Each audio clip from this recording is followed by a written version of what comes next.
Most people's life stories are lost forever, but yours doesn't have to be.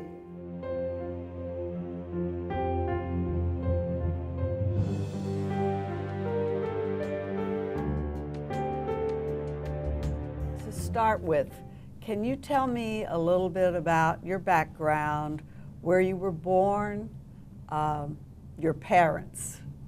Yeah, sure. I was born in Brighton, which is in Sussex, England, and my parents were English. I come from a naval family. My dad was in the Navy. His dad was in the Navy. My brother was in the Navy. Most of my cousins are in the Navy. And England's a small country, obviously. We come from the south of England, but the family originally came from Suffolk, which is a county that was originally in the Danelaw, and our family had been there for hundreds of years. It's a little village with lots of gravestones and marriage licenses and stuff like that. So it goes back a long way. So originally I was probably a Viking in my ancestry.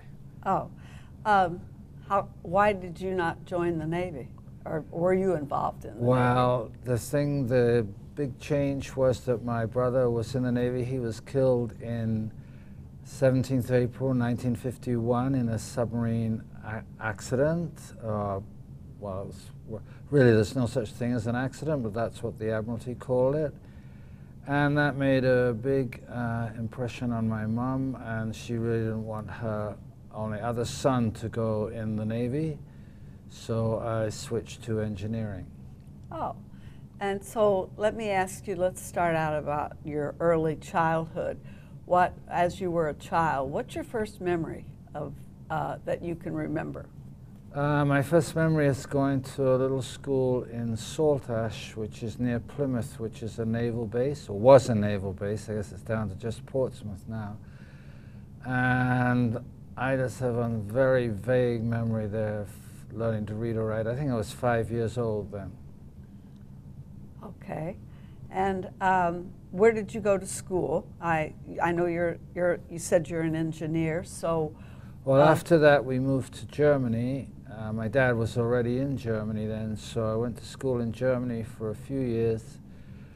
And then I went back to school in England in Brighton, and then from there I worked as an apprentice in Birmingham, and then I went to Bristol University and studied electrical engineering. And where do you live now? Are you from England now? No, I live in Canada now. I live in the country northwest of Toronto. And how did you come from how did you get to England from to Canada? Well, after I left university, I went to work for GEC, which is not the same company as GE, the American company. This is an English company. And there I worked in production, and I had a whole group of people. We produced light bulbs, and I had it very well running. I was a young kid. I was very enthusiastic, had it running really well, and then I got called to the plant manager's, really kind of the general manager's office, and I thought I was going to get a compliment. But it turned out that he was not happy because my group was producing so many light bulbs, it was upsetting the unions, or the main union. And so he asked me to slow down, and I was kind of stunned at the time. So I didn't really stay. You were supposed to get your group who was producing well to stop producing as well? Well, no, yes, to cut back a bit. So this was kind of, for a young kid, this was kind of a big surprise. So I was quite upset. And then I had an accident driving back to my digs. Not a big accident, just hit another car. And anyhow, I just was, I thought the whole thing was pretty stupid, so I quit. How old were you when you quit your first job, that job? Probably around 22, something like that, yeah. Okay. That wasn't my first job because I worked before I went to university, but anyhow, After that, I went back to Brighton and I started a little insurance company selling insurance, about which I knew absolutely nothing, with another couple of guys from school, and that lasted a few months. And then there was a local docks further along from Brighton called Shoreham, and so I went down there. If you went there, I forget whether it was 6 o'clock or 7 o'clock in the morning, you could get on a boat. Each day you might or might not get on a boat. And a boat, you had to unload the boat as a gang. And I do remember on a good boat, which is the tomato boat, obviously this is way before the container time, if you had a good gang working, I could make more money in a day unloading a boat than I could in a week as an engineer. So this just confirmed in my mind that England was very illogical, and actually I couldn't feel like applying for another job as an engineer in England. I just thought that the system was broken. Broken, yeah, broken. It's also a question of social class in England. Like, engineers rank quite low, as can be seen with British engineering, which all the car companies have disappeared. They're all either Italian or German. Even Bentley and Rolls-Royce are now owned by German companies. And because I'd also spent time in Germany and knew Germans, I know that German engineering is recognized and products are sold based on German engineering. But anyhow, this is just by the way. So having decided to leave, I just basically put the possible countries in a hat, chose one, and you did? Did you actually put the companies in a hat? Right, countries. Yeah, countries, yes. And Canada came up, so I went to Canada. And in those days it was very easy because Canada was still, had a preference for people from Britain, that you didn't have to go through skills testing and qualification. You could just go to Canada House, get your passport stamped, and you're on your way. And I came to Canada by ship, which was a very good idea. I think going by ship's much better than going by plane, but unfortunately later on in life you don't have the time to go by ship. But as time wasn't important, yeah, go ahead. The ship was about 4 days, the voyage. That's what I was going to ask. 4 days? Yeah, we landed at Quebec City, there up the St. Lawrence, and then I went to Montreal and then to Toronto. And why did you choose Toronto over Montreal? That was actually a bad decision. I should have probably stayed in Montreal. I wasn't confident in my French then. Okay. But looking back on it, anyhow, I came to Toronto and I had an interview with IBM, which was a kind of a disaster interview because you did the intelligence tests and the guy said, oh, that's really good and blah, blah, blah. And then they asked the typical question or made the observation that I didn't have Canadian experience. So I asked him if Ohm's law worked differently in Canada from the United Kingdom, and he judged that they didn't need people like me in IBM, because that was kind of a smart remark, I guess. So what is Ohm's law? Ohm's law is a law relating to voltage, current, and resistance in a simple, well, in any circuit pretty well. It's a universal law, but it worked very well in my next interview because I went to General Electric, and one of the first questions the guy asked me there is, how are you doing? I said, oh, I've been to IBM, and he said, well, what happened there? I explained what happened, and he kind of laughed. He said, well, General Electric, we're all over the world. We know Ohm's law works the same all over the world. Like kind of putting down IBM, because IBM and GE were then competitors in the computer business. Mm-hmm. And he thought that was pretty funny, and I thought it was pretty funny. And so I was just hired, because basically after that really good opening to an interview, everything just went very smoothly. So in fact, that was an example of a negative becoming a positive, which is always something I try to do in life. You know, if there's a negative, you can often change it into a positive with a little bit of luck. That's a great philosophy to live by, actually. So how long did you work for GE? I worked for GE for about 3 years. Okay. And then I went in Peterborough, which was a lovely little town, and that really decided me to stay in Canada because I had no idea that there was a place where you could go skiing in the winter, water skiing in the summer, because Peterborough's up in the lakes, which are north of Toronto. You could ride horses and you could play rugby, because I had a rugby team, and it had a South African coach, and South Africa was at that time really considered the premier rugby country. So yeah, that was just fantastic. So after that I went to U of T. You went to where? University of Toronto. University of Toronto, and I started a master's degree in industrial engineering, which was really operations research, math and stuff. And after that, I got involved because of chaps I knew at GE were starting a company to do what was then time sharing, where they raised some money and got a computer and sold time off it on terminals. And I wrote programs, and that's generally what I did, yeah, for the company. You wrote programs for time study? This was a system where it was called, the technology was called time sharing, because people could share time on the computer over terminals. This is old technology. Oh, okay. When computers are very expensive, this is way before personal computers and microprocessors, you only had big mainframes. And so this was a way for smaller companies to get access to a computer at a moderate price, because in those days, the smallest mainframe probably cost around $1 million, which in today's dollars is probably about $3 million. So computers were not accessible to anybody except the larger companies.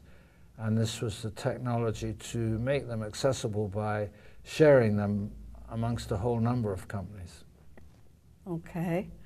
And so and I know that you've had a longer career, so what did you do after that? After that position? After that company, I worked for a real-time company in Fort Lauderdale, and I represented and worked for them in Canada. And real-time is, of course, it means different things to different people. Yeah. But in industrial systems, it's probably in the area of a microsecond, like it's millions of, a microsecond is a millionth of a second. So it's where you want very fast responses to systems, and you have measuring instruments over processes and so on, whatever, they give you feedback into the computer to measure the process. And of course, it's also, at that time, it hadn't been microprocessed, but it's also big in defense, because in defense you need very fast reactions to the enemy. So it was kind of connected with defense. Was that for the US or for Canada? Well, that was for Canada, yes. Yeah, so, okay. Well, that actually was mainly industrial, because later on I worked in a CAD/CAM company, which is manufacturing systems. And then after that I went back to real-time, and then I worked in a company that was jointly owned between Canada and USA, and we customized defense systems in the areas of undersea warfare, above-sea warfare, rockets, artillery, and so on. So with your varied experiences, what position did you enjoy the most, and where did you enjoy living the most? Well, I've usually lived in the Toronto area, but I have after those companies, I became a contract worker, and I worked in project management in different places. And I have actually enjoyed nearly everything that I've done, because I have the philosophy that life is short, and if you're lucky, like I'm lucky in that most of the time I've been able to get other jobs. Don't waste time in a job that you don't like, because it affects your life. I know that's not an easy philosophy for lots of people, especially now where many people are in jobs they don't like, for a couple of reasons. One is because they can't get another job, or two is because they want to get a pension. And because I've worked in lots and lots of places, I've seen this typically, and especially in government, where people are just there for a pension. And there's nothing wrong with that way of living, but I just think when you only got one life, to spend years going to a job or a company or a situation that you really don't enjoy day after day is just a big waste of time and no fun. And I don't say every single job I've done has been all fun, but it's been 90% stuff I enjoy, and then sometimes had to do stuff I haven't, and if it's a lot of stuff I haven't, then I leave and go somewhere else. Well, that's a good philosophy. So what about, how are we doing for time? It's not working. Oh, it isn't? Okay. It's not moving. Oh, okay. So what is your most favorite thing? What do you enjoy most to do? I know you've talked a lot about work, and I've kept you on work, but other than work, what do you love most to do? Well, I think I love most two main things. One is giving parties. We always gave, my wife died 12 years ago, but we always had lots of parties, and I've had parties since, because I have a large property which is suitable for horseshoes and volleyball and softball, and we used to play soccer, and so we had kind of sports parties in the summer and then skiing parties in the winter, because it's in the country where you can go and just ski off. Actually, you have to make your own trails, and I used to organize ski parties where there were two groups, or a fast group and a slow group, and they had to go on different routes. It was kind of like an adventure party, and then you would meet in the winter. So that was, one of my great enjoyments, was giving parties. And then the other thing is sort of the opposite. I really like in the winter going skiing off on our own trails with just one or two people, often one, and getting way out into the country where it's incredibly quiet. It's very difficult to explain that there's different levels of quietness, but the quietest quietness is in the winter, way in the country, because most of the animals are either hibernating or have left. And of course, in the winter, you can go to a lot of Canada, north of Toronto is swamp area, and you can only visit places in the winter unless you are able to wade or navigate through swamps. When they're all frozen, you can go to a lot of the country that you can't visit otherwise, and it's really not visited, and it's kind of uninhabited, and it's really quiet and really beautiful. And that's one of the most enjoyable things for me. Really, the quiet. That sounds, I know what you mean when it snows, the first snow, and people aren't out, and it's like, it's so quiet. So that exactly. But I've never had that wonderful experience. Is that the type of skiing you're talking about? It's cross country rather than downhill? Exactly, because when you're going, yes, cross-country is cross-country skis. I go downhill skiing too, but quite obviously you wouldn't use downhill skis to go, because they're much heavier. Right. I also do freestyle skiing, which is not, some people think that's like hot dog skiing, which it isn't. It's skiing cross-country with skating skis, but you can only do that in prepared tracks in the country. Oh, because okay. when you're skating, you need the track space because they're skating skis. But otherwise, the regular cross-country skis, you can go off just anywhere. It's harder work. Most people who do cross-country go in groomed tracks. Right. And of course, the other thing that can happen when you go cross-country, not in tracks, you can get lost, and which happened a couple of times. And that again is before GPS and all that stuff. Yeah, so it's a bit frightening to be lost in the country because fir trees in the snow, one group of fir trees looks much like another group. So how do you find your way? Well, you just keep trying new ways to get out. Oh, there's like you don't mark the trail where you came and where you don't mark the trail? Well, the I trail would find that a little frightening. It doesn't frighten you? But if it's snowing, it's very hard to find a trail. Oh, okay. Yeah, it's a very unusual. I only got lost a couple of times, and many. How long were you lost? Well, just for part of a day, a few hours. Oh, a couple of hours. Oh, yeah. okay. Yeah. Never got lost and spent the night out there, no. That's good.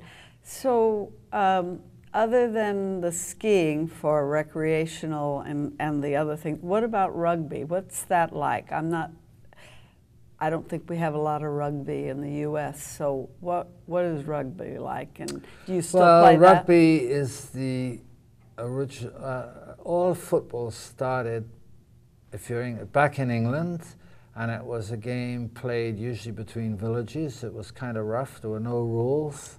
Oh.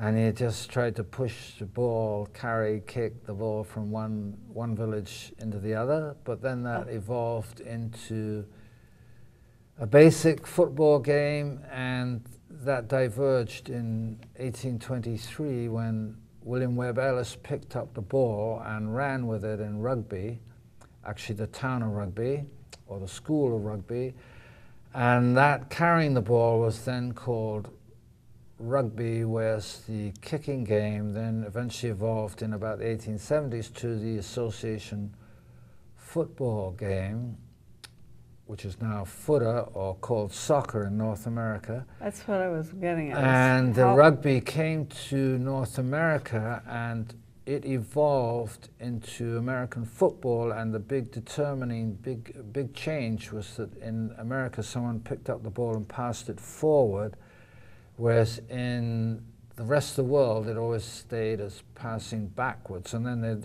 many changes came, so now the games are totally different. But that was just at about the end of the 19th century that they diverged like that. And actually now in the United States, rugby is quite popular, and in the last World Cup of Rugby Sevens, the US entered the team and did quite well. Rugby Sevens is a game of rugby played to rugby rules, but with only 7 people on a team rather than 15. And it's very fast and requires terrific stamina to keep going at a sprint speed for whatever you play, usually 20 or 30 minutes. So, but rugby now is played in about 70 countries around the world. Obviously it's not as well known as football or soccer, but it is a pretty big game, especially in Europe, with Italy, France, Scotland, England, Ireland, Wales all playing in the tournament, and in the Southern Hemisphere with Argentina, South Africa, Australia, New Zealand all playing in a league. Oh, okay. I wasn't familiar with that. So let me ask you, Henry, what if you could change something in your life, what would you have changed? I think, much as I love Canada, I think the time to travel is when you're young, and I would have liked to, looking back, I probably would have liked to have carried on traveling, well, left Canada, gone to Australia, and worked in a few more countries. I don't think as a tourist you really get to know a country. You just do a visit, and I have hardly ever traveled as a tourist, so only about once. So that's my impression, whereas to travel and get to know people in a country, you need to work there. Oh, how many? Okay. All right. In closing, we're about to close this interview. Is there anything that you would like someone to know about your life that you've never told? Not really that I can think of. Nothing for your daughters, for your family? Well, not that I've never told. I don't have some super secret great endeavor that has been kept under wraps. No, the only things I can say is that I'm a great believer in bringing countries together, and I think like my daughter who works in Switzerland in an international school, and unfortunately those type of international schools are mainly accessible to rich people because of the fees and location. But what I would love to see in the world is more international schools where middle class and sub-middle class kids from all different nationalities went to the same school, because that would help for kids, and then later on as they grow up, to know other nationalities and cultures as friends, rather than the doctrinaire information given on TV and press and so on. And the other thing it would encourage is the uniformity of history. In my view, history and maths are the two big important subjects. History because it often informs people's view of their country in the world, and even though I haven't traveled that much, having lived in Canada and the US, worked in the US and England and Germany, I have seen that history is taught differently, and the history about the same events from different countries' point of view and different religions' point of view, particularly in England, Catholic and Protestant, is different. And I think by pushing international schools, it would push more a uniform view of history. And of course, the other subject, mathematics, is really the basis of so much, and science, because I think one of the big causes of lots of problems in the world is religion. And religion is actually myth, but when people subject religion to scientific or real tests or evaluation, they're often condemned. I mean, somebody in India recently had to go to Sweden because they showed up the fakery of the fakers. And of course, in the countries I come from, the Bible is so massive amount of inconsistencies, just as the Quran is. But again, those can be views that in a lot of countries can get you even executed, because religion just usually starts by talking about people. Love and ends up with hate and execution, genocide, religious war now big in the Middle East, but the Christians certainly shouldn't feel cocky about that, because if you look at the 30 Years' War, where whole cities were razed, destroyed, everybody killed, the big Catholic Protestant war, yeah, it's just bad news. I think that's I totally agree with you, but I'm not sure the rest of the world would, but I do think that religion has caused more problems for some than it's helped. But I'm sure a lot of people in the U.S. would not agree with that. So this has been our first Life Story interview, and it was with Henry from a personal friend that I know. I really appreciate it. I hope that in the future we can get as many other interesting people to tell us their life story.